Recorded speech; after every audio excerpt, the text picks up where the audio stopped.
Hey, Shalom Akim, Shalom, Shalom, giving all praises, glory, and honor to Yahweh, Ba'ashem, Yahweh Shai, Ba'ashem, Rakakwadash. Double honors to the apostles and the elders of Great Millstone, teachers of truth, and salutations to the sincere Akim and Akwathim. Listen, may the blessing of election be upon your house. My name is Raquai. I'm back in here with another quick and Lord's will is always an edifying lesson. And for today's lesson, I wanted to read through an article in regards to it says here meet Saskatchewan farmers trying to do things better. So essentially, they're looking to do more regenerative, sustainable, organic, holistic ways, approaches. So it says farmers are sorting through the hype to find new agricultural approaches that help the soil. I'm sorry. Right? And so this is pretty much going into the welfare of essentially the soil and the earth, right? And I wanted to, kind of read this article because, one of the things that people, I would say like the masses don't understand is that how we care for the earth and the soil directly, also, I don't want to say directly, but indirectly it affects us, right? And when you look at the customs and the culture, the specifically the laws, it gives you an insight not only to how the Heavenly Father thinks, but it also gives you insight of how to actually to make the earth actually govern properly. And we're living in a time where you see the detrimental effects of why essentially of you see the detrimental effects of what happens when you don't follow those particular ways. Now, this is kind of going more into the agricultural aspect, in regards to plant life, soil, um, even like microorganisms, just making sure that, these things, everything has a purpose, but our people, not our people, well, yes, our people don't understand that, as well as the people who have a lot of this substance, they themselves don't even understand that to an extent also, right? So I want to read a couple precepts to read the article, and Lord's will as always, this lesson would be edifying, right? So let me start off here in this precept. This is Job chapter 32, verse 9. And it says, great men are not always wise, neither do the aged understand judgment, right? So I'm reading this because, the people who govern, this planet, through their different corporations that they run, they don't understand, they don't have a mentality of how to govern it properly, because essentially what they do is they're placing profit, making money over morality and over the people also, right? So essentially, as the scriptures say, riches are not comely for a niggard. So because their mentality is to hoard everything for themselves, is to have everything for themselves. Esau is not a person that that wants, he wants everything to himself. He's not the type of person to actually be able to properly distribute and actually want you to have your own. You know, he wants to give you just a little, picket fence, nice Dalmatian, little wife, that's all you get. You don't actually have any type of substance to be able to grow your own food, to be able to grow your own crops. He essentially he has a God complex to be able and wants to control people, right? That is his mindset. His mindset is not somebody who's righteous. The scriptures talk about how the soul that's within him is not upright. So so let me go to the article, and I sincerely pray and hope that this lesson, really is edifying, right? So this came out yesterday, and it says, so this is on the nerwall.com, I'm sorry, .ca, and it says, Saskatchewan farming, regenerative agriculture, and it says here a variety of crops: millet, ryegrass, clover, hairy vetch, sunflowers, or more growing together is unlikely in harmony in a field in south central Saskatchewan, surrounded by gentle buzzing of insects and birds on an early August day. And it says, accompanied by a gentle cacophony. It says Calvin Gavlin shovels up a sample of dark colored topsoil, still damp from the morning's rain, and heavy with thick plant roots forms it into a rough ball size for his hand to hold out, right? So it says if you were just going down the road, the topsoil looks very, very different. It looks sandier, drier, lighter in color. That type of soil that fares poorly in drought conditions, which in this region seen a lot in recent decades, right? And you also have certain people that manipulate the weather and all that kind of stuff. So you start to see even more that this world is not being properly managed. And it says here, during one of the recent drought years in 2018, it says Gavin noticed something in the fields changed the way he and his wife Marla manage the fourth generation farm, right? So these are actually people who are actually in this particular industry. And it says I'm sorry, it says where I had monoculture grass, it was burned right out. I went to native grass, and you had a variety of forbs, which are flowering plants, shrubs, and when you looked underneath it, everything was alive and green. And what's very important here is it says monoculture grass, because monoculture, for brothers who don't know, it's a style and of agriculture where you only cultivate one crop only, right? And one of the advantages of it is pretty much when you have one crop being grown there, you have a lot of yield, right? But the detrimental effects of so when I say yield, I'm talking about like you have a lot of you're able to grow a lot of that particular crop. So let's just say, for example, if we're growing corn, right, or grapes, you have just that being grown in a specified amount of acres, for example, right, on the land. Now, what is detrimental about this is the fact that it is only one, it's only one crop, and two, it essentially it's detrimental for soil health, right? Because soil health has to be, essentially it needs certain nutrients. So for example, like phosphorus, nitrogen, potassium, calcium, it needs particular nutrients to be able to actually nurture good seed, right? So it essentially, as he's saying here, it's burnt right out, because what it does is this style of growing, it strips the essentially the nutrients, right? It makes the soil extremely tired, right? And this is why I'm kind of leading to the ways of the Heavenly Father. The ways of the Heavenly Father are supposed to be properly being carried out on this planet Earth, but clearly we see that's not happening, because if he was an intelligent person, he would understand that if you actually implemented certain tactics known as land fallowing, also known as according to the scriptures, the land Sabbath, you wouldn't have these problems in the first place. Your soil wouldn't be burnt out in the first place, right? So let me get that.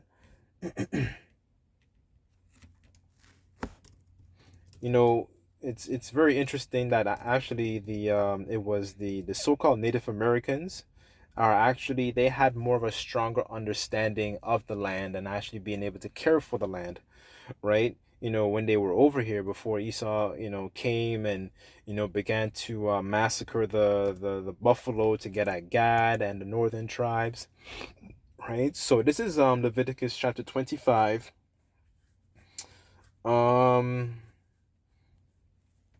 I'll start at verse 1 and I'll read down, and it says, "And the Lord spake unto Moses in Mount Sinai, saying, Speak unto the children of Israel, and say unto them, when ye come into the land which I give you, then shall the land keep a Sabbath unto the Lord. 6 years shall thou shalt sow thy field, and 6 years shall thou shalt prune thy vineyard. Right? So you have a vineyard, you might have some, you have some grapes, you use that, that's part of your natural resources. That's part of, you having wealth as a family.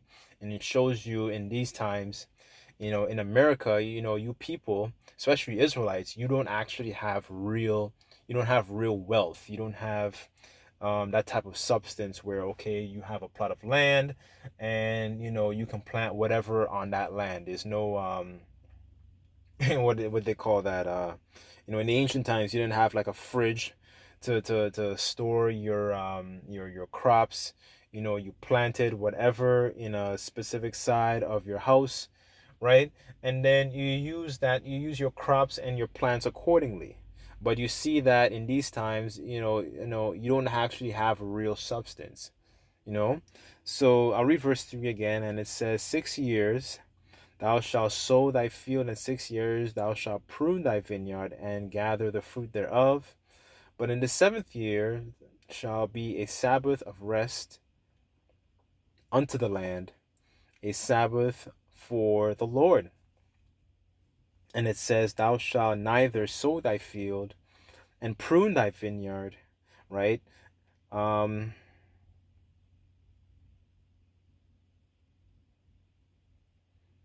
okay, verse 5, and it says, that which groweth of its own accord of thy harvest thou shalt not reap, right? And neither gather the grapes of the vineyard of the vine undressed, for it is a land. I'm sorry, for it is a year of rest unto the land, right? So, whatever is still growing. You don't reap what's already there. You let the land, chill out, rest. Take a breather. Just like how the Sabbath comes around. You don't go and you don't come onto your woman. You don't you stay, you just chill out, you rest, you know what I'm saying? um it's not, and there is there's a mindset behind this, because so-called Christians and people who don't have any understanding would read this and think, man, like, you gotta let the land rest. Like, wow, like, why would you do that? The very same reason, because just like how you need to rest, you need a specific time to recharge and recuperate. The land also needs to rest, because it is actually, the land gets tired, and Esau doesn't understand that. Esau is somebody who's a complete greedy person. So if somebody is greedy, they're gonna try and maximize their profits, and they don't. And on top of that, you're greedy and you don't have no morals. This is why he's up. This is why he's not a person that's upright. He takes and everything for himself, right? So let me go back here. 1 second. Okay, so this is a quote here. It says, our soil biology is dying. He came to his wife with this epiphany, and they said that that same year, Gavilan decided to adopt practices which are commonly found as regenerative agriculture. It says minimizing soil disturbances, keeping the soil covered year round, maintaining the living roots in the soil, integrating livestock, enhancing biodiversity. So really, pretty much what is needed on this planet is proper governance of the law, statutes, and commandments, really and truly. Because if the laws are implemented, you're not going to have these problems in the first place. We have these problems only because you have poor minded people governing the planet, governing the resources, hoarding the resources for themselves, and essentially putting consumerism and money over even over the welfare of the people, right? The scriptures say that when the righteous are in authority, the people rejoice, and when the wicked beareth rule, the people mourn. Right? And this is why you see in different facets of the society as a whole, people are mourning because You have you don't have you have lots of, people can't get ahead. They can't afford houses. They can't afford to actually have substance and resources for themselves, right? Even your Israelites, right? So this is Isaiah 24 verse 4, and it says, "And the earth mourneth and fadeth away, the world languisheth and fadeth away, the haughty people of the earth do languish. The earth is also defiled under the inhabitants thereof, because they have transgressed the laws, changed the ordinance, and broken the everlasting covenant." Right? So this is what happens when the results thereof, what occurs, you have people who are managing the resources, right? Because our people don't have shit. Let's just be honest, right? And black businesses, all that don't count, right? Esau has the, as it says, he shall have the fatness of the earth, right? So you have the best. You have the corporations. You have, the corporations manage their different plots and resources in across the different tribes and different countries. And if anything disturbs that, you come after them, right? This is what happens. And what happens is you leave a trail of corruption, of death, of chaos, because you don't care about the welfare of the land. You don't care about the welfare of the people. You don't care about the welfare of even your own people. You don't even care the welfare of that. And that's crazy, right? The scriptures say, "He that is evil unto himself, to whom will he do good to?" Right? To roughly paraphrase. Right? So you see why the earth really and truly just properly needs, it just needs refreshing, and it needs a change in management, I should say, right? To be properly be governed, so the people, because you don't actually even get the proper results of the fruits that you actually grow, because these proper laws are not being implemented, right? um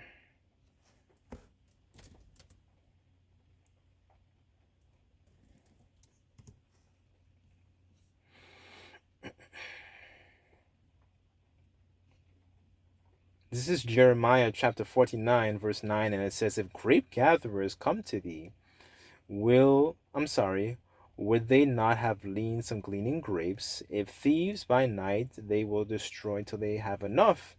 But I have made Esau bare, and have uncovered his secret places." Right? And I wanted to kind of, make mention of this, because when you go into the law, right? Like if you had like a stranger, like one of your own kin sojourning in the land, you know, one of the things you're not gonna if you had a plot of land, like, say if it was a vineyard or something, you're not gonna reap the full corners of the land. You're gonna leave a little portion back to make sure that those who may not be in that position as you, they still had a little bit of food to eat, just making sure that they were taken care of, right? That's part of our culture. And this is the type of mindset that Esau, he doesn't have that type of mindset. you know this is why it's also, we're supposed to have our own people ruling over, we're supposed to have somebody of our own kin ruling over you. You putting your trust in Trump or Biden or Harris, and these people, they don't have the mindset of Yahweh Bashem Shai. That's what is lacking on the planet Earth, is essentially a righteous rulership to be able to govern according to the ways of the Heavenly Father, right? So let me finish reading that, and then I'll get my last one. And it says, verse 10, "I have made Esau bare, and I have covered his secret places, and he is not able to hide himself. His seed is spoiled, and his brethren and his neighbors, and he is not." Right? So let me just get the, what's that?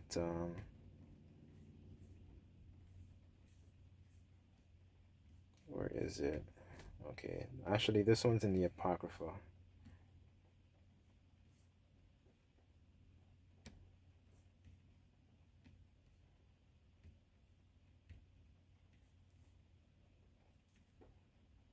Okay, this is Sirach 10 and 3. The point's in 4, and It says, an unwise king destroyeth his people, but through the prudence of them which are in authority, the city shall be inhabited, right? So how are you being destroyed by this? Because when you don't have the right ways of agriculture being implemented, what you have is you get mediocre food. You get seedless grapes. You get seedless watermelons. You get terminator seeds. That's something you can look up also. You get fruits that are combined. You get mixing of seeds. You get hybrid fruits. You get all these different plethora of problems, going on. You get mediocre soil because soil is actually needs to be at a certain pH. It needs to have certain nutrients. Just like your body needs certain nutrients, the soil also needs to have certain nutrients as well, right? Your body needs certain nutrients, and what's going on, this is why I read this precept, because what's happening with this, because of mediocre soil, you have mediocre fruits being grown, and then Esau tampers with even the harvesting process too. So for example, I was watching this documentary about Puerto Rico, and a lot of they have very rich soil, but the government pretty much doesn't owns a lot of the very very good land, and kind of screws over the locals, right? So what happens is, with a lot of food, they import a lot of food, and a lot of their food, for example, it gets harvested when it's really young, and it gets pushed into an ethylene like gas chamber. And when you look into that, ethylene gas is pretty much um, a gas that is emitted by certain fruits, like for example, tomatoes. I believe mangoes is another, avocados. I believe bananas as well. So basically, it's essentially kind of signaling that the ripeness of the fruit starts to change. So it would either become a lot more soft, it starts to become a little bit more juicy, the color starts to change. Think of it kind of like puberty in a sense, right? That's the best way for me to explain it. But what happens is, a lot of these fruits now, they get harvested really young, and it kind of it gets manufactured in a perverse way, right? It gets ripened not naturally but unnaturally, right? And now you're left with foods that are pretty much lacking in nutrients. And then what happens, and you eat that fruit, now your body is also lacking nutrients. And that is a huge problem of what's going on, because people are lacking, they don't have a robust, well-rounded diet. They eat foods that are not actually filling you. It's kind of it's lacking nutrients in some way, shape, or fashion, right? Um, Verse 4, and here's the point, last point, and it says, the power of the earth is in the hand of the Lord, and in due time will set over one that is profitable. And that's what we want, right? Because scriptures say, if the days are not shortened, to roughly paraphrase, there shall no flesh be saved, right? Like this kingdom, when you look at the way that things are going, it's Babylon won't be healed, right? Forsake her, right? So, anyways, I just thought I would touch on that. This is a very, very good. This is a very also another aspect of why righteous rulership needs to be on this earth, right? And this is why, and a lot of these heathens need to know, understand the proper way of things are supposed to be done, right? Because their ways and their customs, whatever their beliefs and all that garbage, is vain, right? So, anyways, I'll leave the lesson there, but I sincerely pray and hope that this lesson was edifying. Just like to give all praises, glory, and honor to Yahweh Bashim Shai. Until next time, I say Shalom.